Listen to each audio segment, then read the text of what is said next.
যারা ইমানদার, যারা মোমেন, তারা কোরআন বিরোধী, ইসলাম বিরোধী যে কোনো অপতৎপরতা দেখবে, গাফলতির ঘুম থেকে জাগ্রত হবে।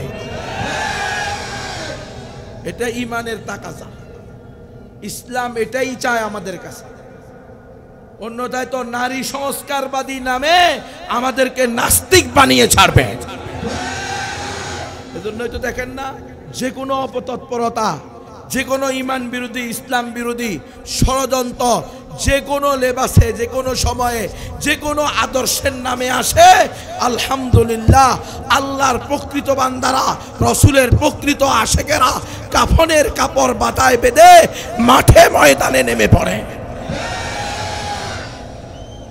আর হওয়া উচিত এমন। আপনাদের প্রশ্ন অবশ্যই থাকা উচিত, তাফসিরুল কোরআন মাহফিলে বক্তা মন্ত্র পড়বে কেন? ঠিক নয় কি? আর নাহলে তো আপনি মেরুদণ্ডহীন জাতি, বোঝেন নাই? বেওয়ারিশ লাশ। কেউ আপনার আমার খবর নেয়ার কেউ নাই। মুসলমানকে হিন্দুরা মারলেও মারতে পারে, বৌদ্ধরা মারলেও মারতে পারে, খ্রিস্টানরা মারলেও মারতে পারে, ইহুদিরা মারলেও মারতে পারে। মুসলমানদের জন্য কোনো মানবতা, এরকম বেওয়ারিশ লাশ হওয়া যাবে না। আমাদের ওয়ারিশ আছে না নাই? আমাদের ওয়ারিশ কে? আল্লাহ। আল্লাহ আমাদের ওলি, আমাদের অভিভাবক কে? আল্লাহ। আমরা বেওয়ারিশ না, আমাদেরকে চাইলেই ফুৎকার দিয়ে উড়িয়ে দেওয়া যাবে না ইনশাআল্লাহ। এটার জন্য আমাদেরকে বাহুশ মেরুদণ্ডওয়ালা মুসলমান হইতে হবে। কথা বুঝছেন? এখন আপনাদের প্রশ্ন, কেন হুজুর মন্ত্র পাঠ করলেন? আমি এই প্রশ্নের উত্তর দেওয়ার আগে আপনারা আমাকে দুইটা প্রশ্নের উত্তর দিবেন। রাজি আছেন তো ইনশাআল্লাহ? বলেন, কোরআন কাদের হেদায়েত গ্রন্থ? মুসলমানদের। মুহাম্মদ সাল্লাল্লাহু আলাইহি সাল্লাম কাদের নবী? মুসলমানদের, আমাদের। আপনারা উত্তর দিছেন। এখন তাফসীরুল কোরআন মাহফিলে নিজের পক্ষ থেকে তাফসীর করলে হবে, না কোরআন যে তাফসীর করছে ওই তাফসীর করলে সবচেয়ে বেশি সঠিক হবে? কোরআন। এখন আমরা কোরআনকে জিজ্ঞেস করি, হে কোরআন তুমি বলো তুমি কার হেদায়েত গ্রন্থ? তো কোরআন বলতেছে শাহরু রমাদান আল্লাযী উনজিলা ফীহিল কুরআন হুদাল লিল মুসলিমিন। ওই হুজুরে ভুল ধরছে। হুজুরে কয়, হুজুর আপনি ঢাকার থেকে আসলে কি হয়েছে? কোরআনের ভিতরে 2 নম্বরই করে আপনি আগায়া যাবেন, সুযোগ নাই। মুক্তবের বাচ্চাও লোকমা দিয়া দিবে। কোরআনে ভুল পড়লে মুক্তবের বাচ্চাও কি করবে রে? নাকি ওখানে হুজুর বলে বেয়াদব? আমি আলহামদুলিল্লাহ রব্বিল আলামিনের জায়গায় আলহামদুলিল্লাহি রব্বিল আজিজ পড়ছি, তুই কি জন্য বল দিলি, রুকমা দিলি? কথা বলবে? এ কথা বলার সুযোগ নাই। হুজুর ভুল ধরছেন যে এখানে হুদাল্লিল মুসলিমিন না, এখানে আছে কি হুদাল্লিন নাস। এখন হুদাল্লিন নাস মানে কি? সমস্ত মানুষের জন্য হেদায়েত গ্রন্থ। আর আপনারা বলছেন কোরআন হলো মুসলমানদের হেদায়েত গ্রন্থ, বলছেন না? কথা কয় না? এখন একটু আগে উত্তর দিচ্ছেন নি, কোরআন মুসলমানদের হেদায়েত গ্রন্থ। আর এখন হুজুর বলতেছে না, আল্লাহ কোরআনে বলতেছে শাহরু রমাদান আল্লাযী উনজিলা ফীহিল কুরআন, পবিত্র রমজান মাসে আল্লাহ কোরআন নাজিল করছেন কি জন্য? হুদাল্লিন নাস, সমস্ত মানুষের হেদায়েতের জন্য। তাহলে আপনারা আমার যেটা জানা ছিল এটা সঠিক না বেঠিক? কোরআন দ্বারা প্রমাণিত এটা বেঠিক। রাসূল সাল্লাল্লাহু আলাইহি সাল্লামকে বলছেন আমাদের নবী মুসলমানদের নবী। কোরআনকে জিজ্ঞেস করেন, কোরআন তুমি বলে দাও মুহাম্মদ সাল্লাল্লাহু আলাইহি সাল্লাম কাদের নবী? তো কোরআন বলতেছে ওয়ামা আরসালনাকা ইল্লা কাফাতাল লিন-নাসি বাশীরাও ওয়া নাযীরা। হে মুহাম্মদ সাল্লাল্লাহু আলাইহি সাল্লাম, আপনাকে আমি সারা দুনিয়ার সমস্ত মানুষের জন্য, কাফাতাল লিন-নাস, লিন-নাস এটা বললেও যথেষ্ট ছিল, সমস্ত মানুষের জন্য। সেখানে আবার কাফাতাল লাগানো, সমস্ত মানুষের জন্য জান্নাতের সুসংবাদদাতা, জাহান্নাম থেকে ভীতি প্রদর্শনকারী হিসেবে সর্বশেষ এবং চূড়ান্ত নবী হিসেবে আপনাকে পাঠাইছি। তাহলে আপনারা যে বলছেন আমাদের নবী মুসলমানদের নবী, এটা কি সঠিক না বেঠিক? প্রমাণিত হয়েছে কিসের মাধ্যমে? কোরআনের মাধ্যমে। এখন বলেন, আল্লাহ তাআলা নিজেকে বলছেন মালিকিন নাস, ইলাহিন নাস। আল্লাহ বলতে পারতেন মালিকিল মুসলিমিন ইলাহাল মুমিনিন, আমি শুধু মুসলমানদের মালিক, মুসলমানদের মাবুদ, এ কথা বলছেন না। আল্লাহ সমস্ত মানুষের মালিক, সমস্ত মানুষের মাবুদ। আল্লাহ আপনাকে আর আমাকে বলছেন, এই জোকার দিয়া গ্রাম না, এটা জোকার দিয়া গ্রামের মুসলমানদেরকেও বলছেন, কুনতুম খায়রা উম্মাতিন উখরিজাত লিন্নাস, ও জোকার দিয়ার মুসলমানেরা, তোমরা সর্বশ্রেষ্ঠ উম্মত। কেন? তোমাদেরকে আমি বের করছি সমস্ত মানুষের কল্যাণে। তাহলে সমস্ত মানুষ, আমি কি বুঝাইতে চাইতেছি, আমাদের কোরআন কোন সাম্প্রদায়িক ধর্মীয় গ্রন্থ না, আমাদের নবী কোন সাম্প্রদায়িক নবী না, আমরা মুসলমানরা সাম্প্রদায়িক সম্প্রদায় নয়, আমাদের আল্লাহ সাম্প্রদায়িক আল্লাহ নয়, আমরা হইলাম অসাম্প্রদায়িক। আজকে দুনিয়াতে দেখেন না, সবাই নিজেরা একটু অসাম্প্রদায়িক অসাম্প্রদায়িক প্রকাশ করতে পারলে মনে করে কিছু একটা হয়েছি। আমি তো হিন্দু মুসলমানে কোনো পার্থক্য করি না, আমরা তো নারী পুরুষে কোনো ভেদাভেদ করি না, আমরা তো ধর্মে ধর্মে কেন ভেদাভেদ করি না, আস্থা নাস্তিক। যারা বলে ধর্মে ধর্মে ভেদাভেদ করে না, নারী পুরুষে ভেদাভেদ করে না, এরা মুসলমান না। এই মুসলমান, আল্লাহ নারী পুরুষে ভেদাভেদ করছে কি করে নাই? ইসলামে নারী পুরুষে ভেদাভেদ আছে না নাই? ধর্মে ধর্মে ভেদাভেদ আছে না নাই?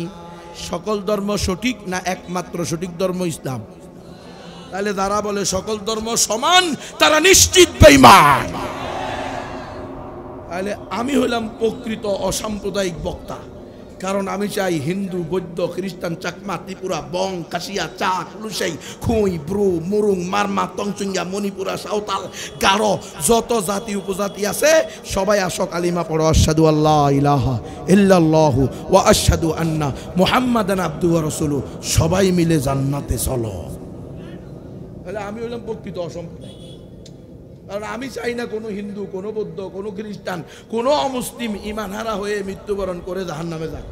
আর আমি চাই সমস্ত অমুসলিম কালিমা পড়ুক, মুসলমান হোক, শাহাদাতাইনের সাক্ষী দিয়ে আল্লাহর হুকুম রসুলের সুন্নাহকে আঁকড়িয়ে ধরে আল্লাহ প্রদত্ত রসুলের আনিত আকীদার উপরে, ইমানের উপরে মৃত্যুবরণ করে জান্নাতে যাক। তাহলে আমি হলাম অসাম্প্রদায়িক বক্তা। আমার ওয়াজ শুধু মুসলমানদের জন্য না, আমার ওয়াজ এই এলাকার হিন্দুদের জন্য। আপনাদের আশেপাশে হিন্দু আসেনি? মাইকের আওয়াজ যদি আমার হিন্দু দাদা দিদিরা শোনেন, একটু মনোযোগ দিয়ে শোনেন, আজকের ওয়াজ আপনাদের জন্য। কারণ আপনারা আদম হাওয়ার সন্তান, আমাদের আদি পিতা আদি মাতার দিক থেকে রক্ত সম্পর্কের আত্মীয়। কথা বলেন না কেন? হিন্দুদের আদি পিতা আদি মাতা কে জানে না কেউ? ইয়া আইয়ুহান নাসু তাকু রাব্বাকুমুল্লাযী খালাকাকুম ওয়া ইয়া আইয়ুহান নাসু তাকু রাব্বাকুমুল্লাযী খালাকাকুম মিন নাফসিন ওয়াহিদা ওয়া খালাকা মিনহা যাওজাহা ওয়া বাসসা মিনহুমা রিজালান কাসীরান ওয়া নিসা। এ দুনিয়ার সমস্ত মানুষেরা, তোমরা তোমাদের ওই প্রতিপালককে ভয় করো, আল্লাযী খালাকাকুম মিন নাফসিন ওয়াহিদা, যিনি তোমাদেরকে এক ব্যক্তি থেকে সৃষ্টি করছে। নাম কি? আদম আলাইহিস সালাম। ওয়া খালাকা মিনহা যাওজাহা, অতঃপর ওই ব্যক্তির বাম পাজরের বাঁকা হাড্ডি দিয়া তোমাদের স্ত্রীদেরকে সৃষ্টি করছে। ওয়া বাসসা মিনহুমা রিজালান কাসীরান ওয়া নিসা, এরপর এই আদম আর হাওয়া দুই ব্যক্তি থেকে অগণিত নারী পুরুষ সৃষ্টি করছে, যার কারণে 700 কোটি 900 কোটি আদম শুমারিতে আসছে। এই সকল মানুষের আদি পিতা আদি মাতাকে আদম হাওয়া। তাহলে হিন্দুরা আদি পিতা আদি মাতার দিক থেকে আমাদের আত্মীয়। কথা বলে না কেন? তাহলে আত্মীয় আত্মীয়কে ভালোবাসে না ঘৃণা করে? আত্মীয় আত্মীয়র কল্যাণ চায় না অকল্যাণ চায়?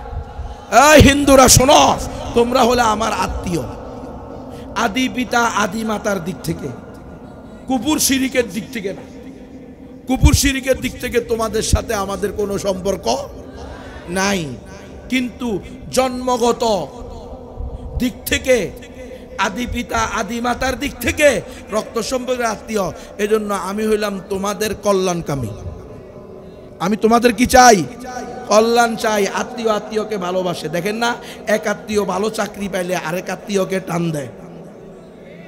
ভালো একটা দেশের সন্ধান পাইলে কয় রে কি জন্য পড়ে আসো কুয়াতে, আমি তো চলে আসছি ইউরোপে, এখানে বেতন হইল 1.5 লাখ, আসো। এই কয় কি কয় না, হ্যাঁ এই কি গ্রামে পড়ে আসস তুই, ঢাকা শহরে গেছি প্রতি মাসে 25,000 টাকা কামাই, তুই এখনো 3,500 টাকা নিয়ে বসে আসবি। আয় বেটা মুয়াজ্জিনি করলো 15,000 পাবি। এই কয় কি কয় না, আত্মীয় আত্মীয় ভালো চায় কি চায় না, চায়, বন্ধু বন্ধুরা টানে কি টানে না, টানে। তাহলে অমুসলিমরা আমাদের আত্মীয়, আমরা তাদের কল্যাণ চাই। ওরা যদি ইমান ছাড়া মৃত্যুবরণ করে, হ্যাঁ হিন্দুরা ভালো করে শোনো, বৌদ্ধরা ভালো করে শোনো, খ্রিস্টানরা ভালো করে শোনো, কোয়ান্টাম মেথডের অনুসারীরা ভালো করে শোনো, হিজবুত তাওহীদের সদস্যরা ভালো করে শোনো, একমাত্র সঠিক ধর্ম ইসলাম।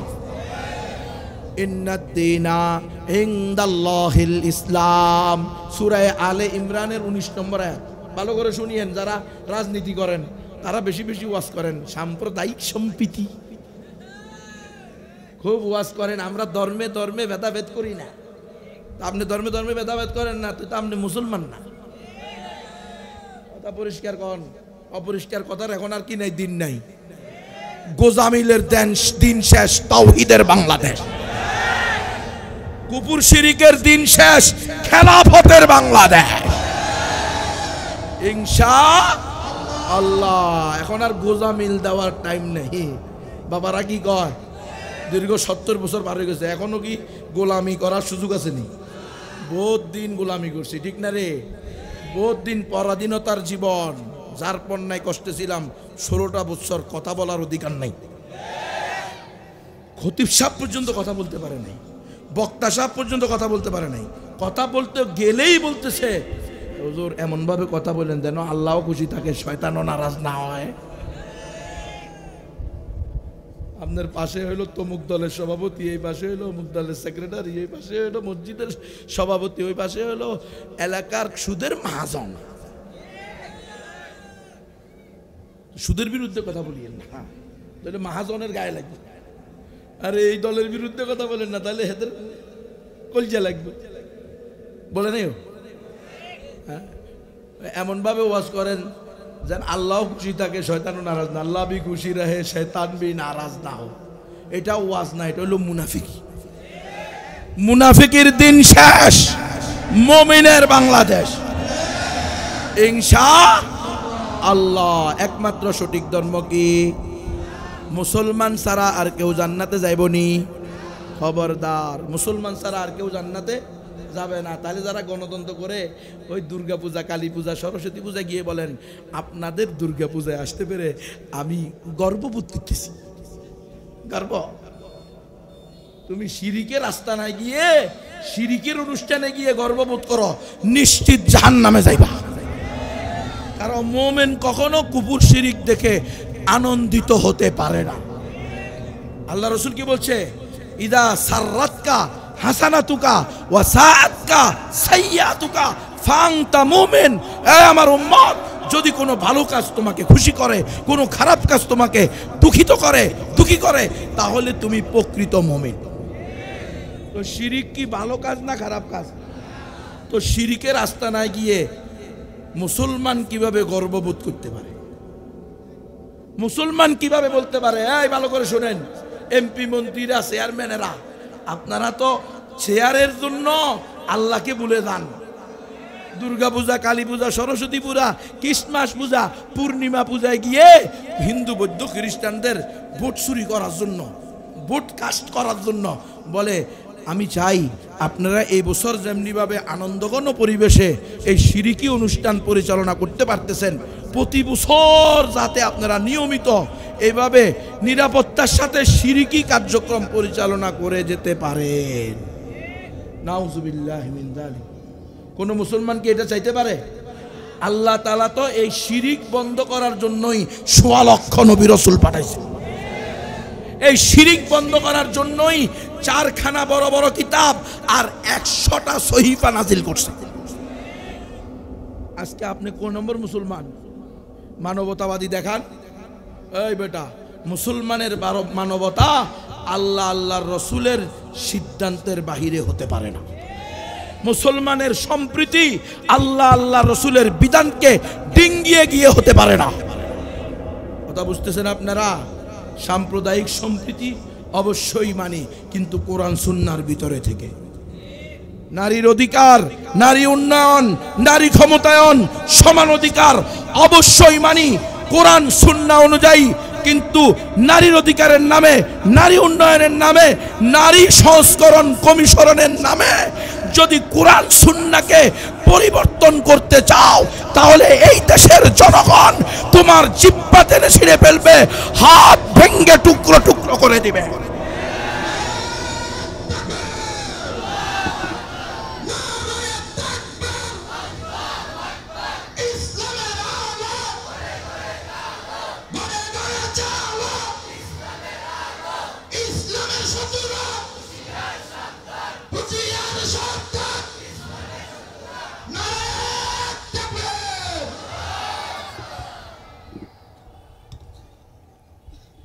ভয়ঙ্কর ষড়যন্ত্র চলছে, সতর্ক হতে হবে। গাফলতির ঘুমে ঘুমাইলে হবে না। যদি এখনো না জাগো মুসলমান, পরিণতি হবে তোমার রোহিঙ্গাদের মতো। যদি এখনো না জাগো মুসলমান, পরিণতি হবে তোমার কাশ্মীরিদের মতো। যদি এখনো না জাগো মুসলমান, পরিণতি হবে তোমার গুজরাটের মুসলমানদের মতো। যদি এখনো না জাগো মুসলমান, পরিণতি হবে তোমার ফিলিস্তিনের মজলুমদের মতো।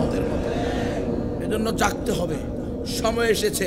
নিজেকে চিনতে হবে, নিজের পরিচয় জানতে হবে, নিজের দায়িত্ব কর্তব্যের সচেতনতা বোধ অন্তরের মধ্যে জাগ্রত করতে হবে। অন্যথায় তোমাকে কুকুর, শুকুর, শিয়ালে ছিনিয়ে নিয়ে খেয়ে ফেলবে, তুমি বেওয়ারিশ লাশের মতো ঘুরতে থাকবা। বেওয়ারিশ লাশের কোনো ডাইন আছে না বাম আছে? কারো কোনো দায়িত্ব আছে? এই সেরকম হয়ে যাবে। এজন্য আমি বলতেছি, হিন্দুরা ভালো করে শোনো, যে সকল এমপি, মন্ত্রী, চেয়ারম্যান, মেম্বার, মাতব্বর চুনে পুটি তোমরা এলাকায় গিয়ে, মন্দিরে গিয়ে, গির্জায় গিয়ে বলে আমরা আপনাদের সাথে সাম্প্রদায়িক সম্প্রীতিতে বিশ্বাসী, আপনাদের পূজায় আসতে পেরে গর্ববোধ করতেছি, আপনাদের নিরাপত্তায় আমরা আনন্দিত, এরা নিশ্চিত তোমাদের কল্যাণ চায় না। এরা এদের চেয়ার ঠিক রাখার জন্য তোমাকে চিরস্থায়ী জাহান্নামে ফেলে দিয়ে রাখতে চায়। কারণ তুমি যদি এই শিরিকের উপরে, এই কুফরের উপরে মৃত্যুবরণ করো, নিশ্চিত তোমার আখের ঠিকানা জাহান্নাম, নরক। আর আমি হলাম তোমার প্রকৃত দরদি।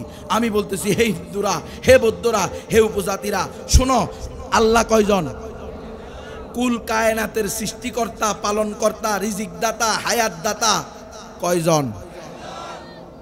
তাহলে মালিক যদি একজন হয়, তার দেওয়া জীবন বিধান কয়টা হবে? আপনাদের এই মাদ্রাসা, হ্যাঁ, জোকার দিয়া যে মাদ্রাসা, এই মাদ্রাসার প্রিন্সিপাল, মুহতামিম একই সময়ে কয়জন? একজন। আপনাদের এই স্কুল, এলাকায় স্কুল আছে না, স্কুলের হেডমাস্টার, প্রধান শিক্ষক একই সময়ে কয়জন হয়? আপনাদের থানায় এমপি একই সময়ে কয়জন হয়? একজন।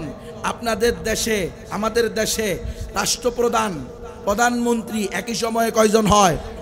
একজন। বাদ দেন এত বড় দেশ আর সংসার আর গ্রাম আর ইউনিয়ন, আপনার 5 ছেলে মেয়ে, 2 স্বামী স্ত্রী, 7 জন।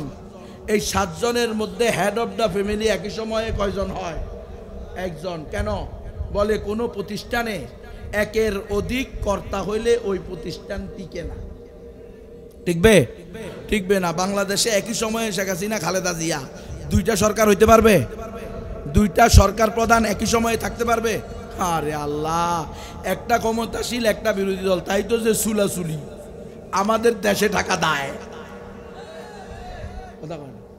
তো সেখানে একই সময় যদি 2টা থাকে, একটা করবো 12টায় অফিস, আর একটা করবো 11টায়, দেশে হয়ে যাবো 12টা।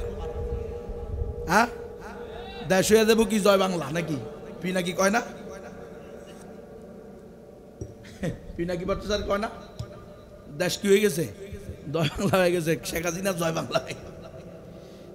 তো এরকম দেশই জয় বাংলা হয়ে যেত যদি কি করতো, একই সময়ে 2 জন প্রধান হতো। আল্লাহ বলেন, লাউ কানা ফীহিমা আলিহাতুন ইল্লাল্লাহু লাফাসাদাতা। ও আমার বান্দা বান্দিরা, তুমি এটা বুঝো, যে তোমার পরিবার চলে না একই সময়ে দুইজন কর্তা দ্বারা, তোমার স্কুল চলে না একই সময়ে দুইজন হেডমাস্টার দ্বারা, তোমার ইউনিয়ন চলে না একই সময়ে দুইজন চেয়ারম্যান দ্বারা, তোমার থানা চলে না একই সময়ে দুইজন এমপি দ্বারা, তোমার দেশ চলে না একই সময়ে দুইজন প্রধানমন্ত্রী দ্বারা, তাহলে এটা বুঝো না এত বড় আসমান, এত বড় জমিন, এত দুবয়ের মধ্যবর্তী এত 18,000 মাখলুক, 36 জাতি, এগুলো সব কিছু সৃষ্টি এবং পরিচালনার মধ্যেও যদি একাধিক খোদা থাকতো লাফাসাদাতা, তাহলে আসমান জমিন ধ্বংস হয়ে যেত। এক খোদায় বলতো বৃষ্টি হবে, আরেক খোদায় বলতো রৌদ্র হবে, আরেক খোদায় বলতো অনির্দিষ্টকালের জন্য হরতাল হবে। এবার কোথায় যাবে? তুমিও খোদা আমিও খোদা, তোমারটা চললে আমারটা চলবে না, কথা কয় না। তাহলে একই প্রতিষ্ঠানে একাধিক কর্তা হওয়া সম্ভব? তাহলে একই দুনিয়ার মালিক একাধিক হওয়া সম্ভব না। তাহলে কুল কায়নাতের মালিক কয়জন? তো মালিক যদি একজন হয়, ও হিন্দু বৌদ্ধরা, ও নাস্তিকেরা, স্রষ্টা যদি একজন হয়, কর্তা যদি একজন হয়, তাহলে তার দেওয়া আইন জীবন বিধান কয়টা হবে? একটা হবে। এটাই আল্লাহ কোরআনে বলছে সূরা আলে ইমরানের 19 নম্বর আয়াতে, ইন্নাদ-দীনা ইনদাল্লাহিল ইসলাম, আল্লাহর নিকট একমাত্র মনোনীত গ্রহণযোগ্য ধর্ম হলো ইসলাম।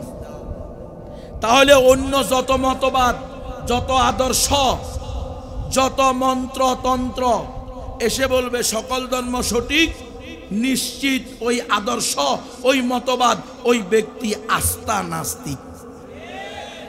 আল্লাহ বলছে একমাত্র সঠিক ধর্ম ইসলাম। গণতন্ত্র বলে সকল ধর্ম সমান। তাহলে গণতন্ত্র আর ইসলাম কি এক? এই গণতন্ত্র দিয়ে ইসলাম প্রতিষ্ঠা সম্ভব? ইসলাম বলে সকল ক্ষমতার মালিক আল্লাহ, গণতন্ত্র বলে সকল ক্ষমতার মালিক জনগণ। যে জনগণের ভিতরে চাইল চোর, ডাইল চোর, গম চোর, আটা চোর, করোনা ভাইরাসের তেল চোরও আছে, আছে না নাই? তো এই তাহলে ইসলাম আর গণতন্ত্র কি দুইটা এক হইতে পারে? কোশ্চিন কালেও না। তাহলে এই গণতন্ত্র দিয়ে ইসলাম প্রতিষ্ঠা হতে পারে? পারে না। ইসলাম বলে একমাত্র সঠিক ধর্ম ইসলাম, গণতন্ত্র বলে সকল ধর্ম সমান। তাহলে ইসলাম আর গণতন্ত্র এক না। ইসলাম বলে জিহাদ ফরজ, গণতন্ত্র কর্ণওয়ালা কয় জিহাদ নিষিদ্ধ। জিহাদের কয় জঙ্গিবাদ। খবরদার, মুজাহিদদেরকে জঙ্গি বলে যদি গালি দেন তো আপনার জীবন চলে যাবে। জিহাদ ইসলামের ফরজ বিধান। আপনি কোনোদিন জিহাদ নাও করতে পারেন, জিহাদে নাও যেতে পারেন, কিন্তু আপনি জিহাদকে যদি উগ্রবাদ, সন্ত্রাসবাদ, জঙ্গিবাদ বলে গালি দেন তাহলে আপনার ঈমান চলে যেতে পারে।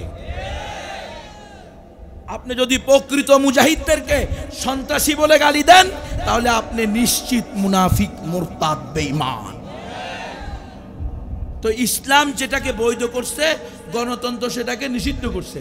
ইসলাম বলছে মেয়েদেরকে যে কোনো বয়সে তার গার্জিয়ান, বাবা মা, অভিভাবক বিয়ে দিতে পারবে। গণতন্ত্র আইন করছে 18 বছর পর্যন্ত শিশু। তাহলে এই গণতন্ত্র আর ইসলাম কি এক? এই গণতন্ত্র দিয়ে ইসলাম প্রতিষ্ঠা হবে? হবে না। ইসলাম বলছে একমাত্র সঠিক ধর্ম ইসলাম, আর গণতন্ত্র বলছে সকল ধর্ম, সকল আদর্শ, সকল মতবাদ, চাই সেটা নাস্তিকবাদ হোক, সেকুলারিজম হোক, চাই সেটা হিউম্যানিজম হোক, চাই সেটা নারীবাদ হোক, সকল আদর্শকে রেসপেক্ট করতে হবে, সম্মান করতে হবে। এজন্য প্রতিটারা সাংবাদিক সম্মেলন করে আমাদেরকে রাষ্ট্রীয়ভাবে স্বীকৃতি দিতে হবে। আমরা হইলাম কি? যৌন কর্মী। আমরা প্রতিটা না, আমরা বেশ্যা না, আমরা কি রে? শ্রমিক। শ্রমিক। নাউজুবিল্লাহ। এই মুসলমান কথা বলেন। আজকে এমনি এমনি আসে নাই। প্রধান উপদেষ্টার কাছে যে নারী সংস্কারবাদীরা তাদের প্রতিবেদন দিছে, 318 পৃষ্ঠার প্রতিবেদন, প্রত্যেকটা পুরা প্রতিবেদন কুফর এবং শিরিকের উপরে প্রতিষ্ঠিত।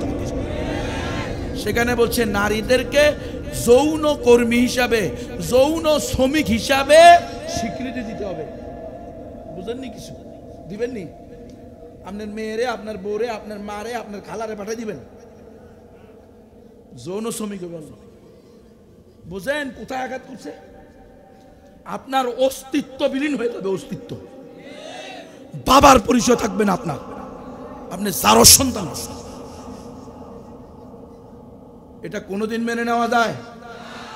অনতি বিলম্বে, কাল বিলম্ব না করে এখনই নারী সংস্কারবাদীদের প্রতিবেদন জাতির সামনে ছিঁড়ে ফেলতে হবে। 90% মুসলমানের দেশে এত বড় দুঃসাহস কিভাবে দেখাইতে পারে? কি বলছে জানেন? ধর্মীয় বাধ্যবাধকতা উঠিয়ে দিতে হবে।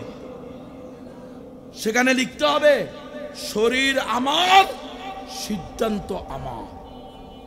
বুঝছেন নি আপনারা? গণতন্ত্র কারে কয়? আমরা তোমার হচ্ছেন গণতন্ত্র মানি খালি ক্ষমতায় যাওয়ার একটা প্রক্রিয়া। ডাহা মিশা কথা। গণতন্ত্র মানি আলাদা একটা ধর্ম, গণতন্ত্র আলাদা একটা আদর্শ, গণতন্ত্র আলাদা একটা মতবাদ। গণতন্ত্র কুফুর শিরিকের আখড়ার নাম। গণতন্ত্র দিয়ে সকল হারামকে হালাল করা হয়েছে, গণতন্ত্র দিয়ে সকল হালালকে হারাম করা হয়েছে। লেখছে ওখানে বহু বিবাহ নিষিদ্ধ করতে হবে। কি বলেন? বহু বিবাহ নিষিদ্ধ করবেন? বহু বিবাহের আদেশ, হুকুম হালাল করছে কে? আমনে কেডায় বহু বিবাহ নিষিদ্ধ করার? তোর জিহ্বা ছিঁড়ে ফেলা হবে শয়তানের বাচ্চা। আল্লাহর আইন পরিবর্তন করবি মানে? এটা শাহজালালের ভূমি, এটা শাহপরানের ভূমি, এটা খাজা মাকদুমের ভূমি, এটা মোল্লা মুহাম্মদ শফি সাহেবের ভূমি, এটা মোল্লা জুনায়েদ বাবুনগরীর ভূমি। এখানে চাইলেই কোরআন পরিবর্তন করা যাবে না। এই সংস্কারবাদীরা কি লিখছে জানেন? এই সংস্কারবাদীরা লিখছে মেয়েদেরকে পৈতৃক সম্পত্তিতে সমান দিতে হবে। মানবেন নি? মানলে বেঈমান। জাগমনের ভিতরে এটার প্রতি ঘৃণা আসতেছে না, এদের ইমান নেই। খালি হাজি সাহেব হইলে ইমানদার হওয়া যায় না বেটা। আবু জাহেলও হাজি সাহেব আছিল।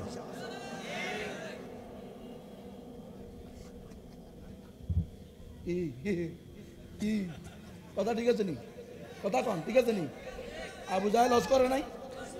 ওই ও কলজা আগুন লাগেনি, লাগেনি আমগো কলজা আগুন লাগছে, রক্তে আগুন লাগছে। খবরদার, খবরদার, কোরআন হাদিসের বিরুদ্ধে যাবি আর কিছু না পারি গাড়ে কামড় দিয়ে বসবো। মেরে ভালো, মেরে ফেলে কিছু, আমরা তো মরলেই শহীদ। বাঁচলে গাজী, মরলে শহীদ। মুসলমানের কোনো লস নাই, কিন্তু মোরতাদ মরার সাথে সাথে জাহান্নাম। এজন্য মোরতাদেরা মরতে চায় না, মুসলমানরা মৃত্যুকে ভয় পায় না। এটা হলো মুমিনের আর গায়রে মুমিনের পরিচয়। বেটা কারে ভয় করো? হুজুর আগামী বছর আর ওয়াজের দাওয়াত পাবেন না। তোর ওয়াজের ভয় দেখাইতে আসবে, তোর জিন্দিগি তো দাওয়াত দিচ্ছে। যা ওয়াজ দিতে আসবে। কোরআন সুন্নাহর পক্ষে কথা বলতে না পারলে তোমার ওয়াজ ডাস্টবিনে রাখো। ওয়াজবিন না খাইতে আসে হুজুর খতিবগিরি, তোর খতিবগিরি রে তুই নিয়া ডাইল দিয়া পানি দিয়া সুবাইয়া খা।